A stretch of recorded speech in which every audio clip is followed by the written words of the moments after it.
આજની રેસીપી છે, જોઈને જ મોઢામાં પાણી આવી ગયું ને, તો એ બનશે બ્રેડમાંથી ડોનટ.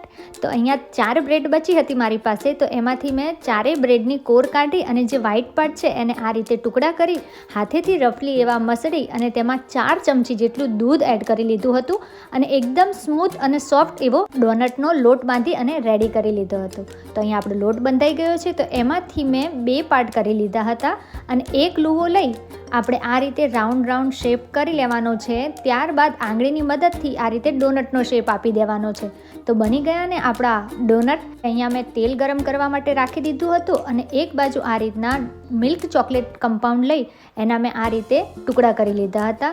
ત્યારબાદ એક પ્લેટમાં કાઢી અહીંયા મેં ઉપરથી 2 ચમચી જેટલું એકદમ ગરમ દૂધ એડ કરી લીધું હતું અને એને આ રીતે મિક્સ કરતા જઈ આપણે જે ડોનટનો ગનાશ આવે છે એ રેડી કરી લીધો છે.